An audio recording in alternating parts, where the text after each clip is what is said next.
Hey folks, Kelso again with a follow-up video on this blade.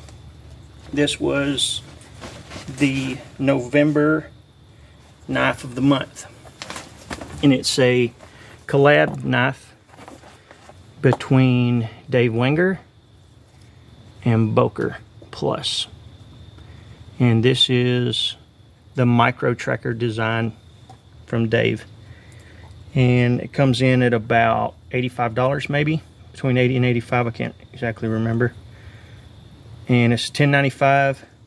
It's got what they called OD green micarta scales on it and brass tubes pins. So, and comes with a Kydex sheath, but I just put it in a JRE sheath, and I believe this is a E. This is an E size sheath from JRE Industries. All right, first things first. When I was, make sure I'm in frame here. So when I was first testing this thing, I was testing edge retention and durability overall. And I batoned and cross cut batoned a bunch of hardwood with it, seasoned hardwood. And the reason that I do seasoned hardwood is because I heat with a wood heater, and I need it for kindling anyway. So that's what it gets. All my knives do. Anyway, on day 2, I got messing with it after I had batoned it, and I could move the scales. And it got where I could push.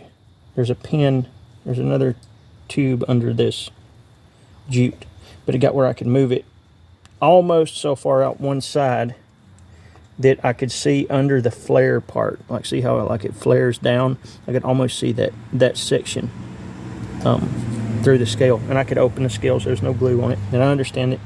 You know, a production knife, it's hard to put glue on it and keep the fit and finish looking good.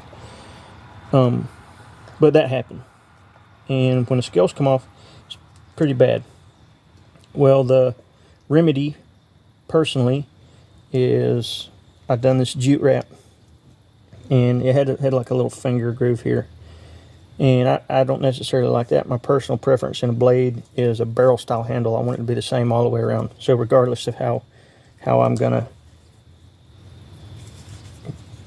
hold it, it feels the same.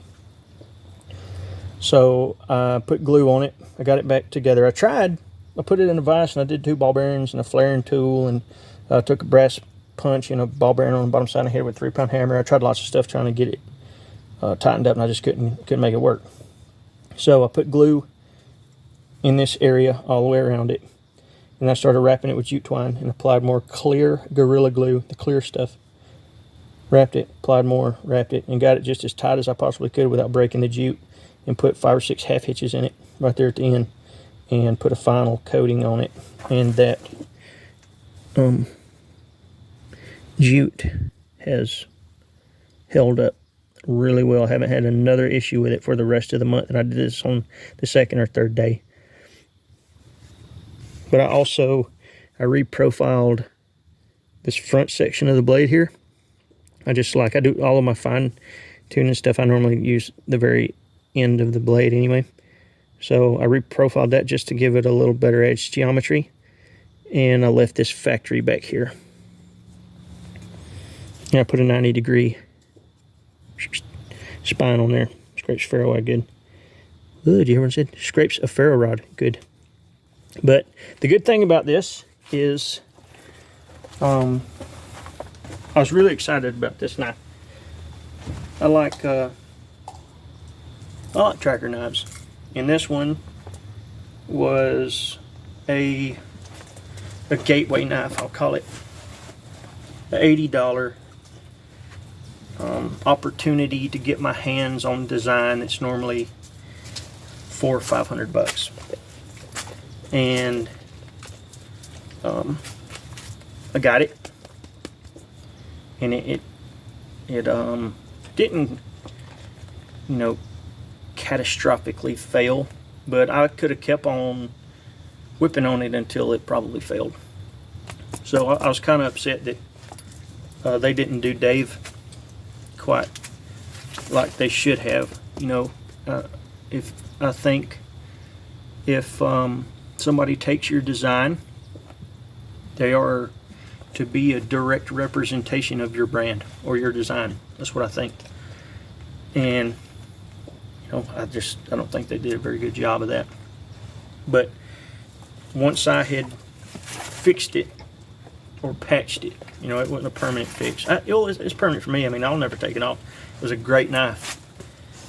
The design is phenomenal when it comes to a tracker style knife. It's small, don't have the saw on the back. There's a lot of people that don't like the saw on them. I like saws on a tracker because it helps when you're doing notches. I like that. But Dave saw, you know, I told him, and I told him it was coming from several other people too. There's lots of comments and stuff on my Instagram feed, and you can go back if you look at Bushcraft Kelso on Instagram. You can see the month of me using it. I use a different knife every month. I got a new one. I'll do a video tomorrow. But anyway, Dave posted a video. You guys can check it out. It's on, I think, Wenger Blades is the name of his. Dave Wenger is the designer. And he got in touch with these people at Boker and said, look, this is the deal. And they told him they would address the problem. They were going to fix it. And they're going to tighten up some tolerances on the pins or the tubes, and possibly apply some glue. Dave goes into that on his page. I suggest you, if you're interested in these, I suggest you go and watch that, because he's talking about the Micro Tracker and the Pilot. But he says they're going to fix it. And he also says he has no reason not to believe Boker that they're going to fix it. So I believe them too. You know, that's the good thing. Overall, I'm satisfied with this knife. You know, like I said, it sucks that the pin got loose, but I was going to do this regardless because of that depth there, and I actually would have come a little bit more, but it wouldn't fit in my sheath like I wanted it to if I would have made it any thicker. So, but I would have continued to fill that up there until it was level, just because that's how I like a knife. So it getting loose was not a big deal to me. Now, some folks, you know, maybe they got this from their kids for Christmas and it failed. Well, to me, you know, that would suck real bad, because the gift, the one that somebody got you, fails, and then you have to send it back, and you know, you got to swap it up, and you know, it might not be no big deal to some people. Hey, you know, it kind of sucks on this one. Like this knife in particular, which I thought was super awesome, is I've covered it up now, but it said 11/29 on the spine, and it happens to be my oldest daughter's birthday. She just had one, just turned 18, which was, you know, I just thought that was pretty cool. You know, I order a knife and hey, I get something that's just kind of cool. But anyway, I'm satisfied with this knife, and I'm also satisfied that the companies behind this blade are telling us that they're going to fix it. They addressed the problem, and that's a big deal to me. You know, a lot of people, you tell them something and then you're forgot about, or they conveniently make you disappear. You know, your comments and stuff just don't show up, you're blocked or whatever. But these guys took the comments and the feedback and they're running with it. It's a good thing for all of us. I think I'm going to do another one. I think I might do the Pilot next. I would definitely do the Pilot. It's going to be 6 or 8 months before I do the Pilot, though. I got a bunch of knives lined up, but I think the Pilot would be a cool knife to do. I think so. We'll do that for Boker and Wenger here on down the line. But anyway, those are my final thoughts on the Micro Tracker. If you're interested in one, maybe stay tuned to see, you know, how the updates come with them fixing this problem. Maybe something that they say public, I don't know. And if you haven't, I know some people that just took the scales all the way off and wrapped it with jute, the whole handle in jute. But that's a pretty easy fix. I'm gonna have to put a video up on how to do it. There used to be one up on my Instagram, but it's gone now. But anyway, the Boker plus Wengermicro Tracker. Sweet. Anywho, I'd appreciate it if you liked it. If you liked it, if you don't watch no more of my videos, it's good with me. And subscribe. So it helps me out. I lost a bunch of videos on Instagram. I had hundreds of videos on IGTV, and they're gone now. I could go in and discuss things in depth on that, but they're gone, so I'm gonna have to catch up on that. But time is of the essence. So I appreciate the support.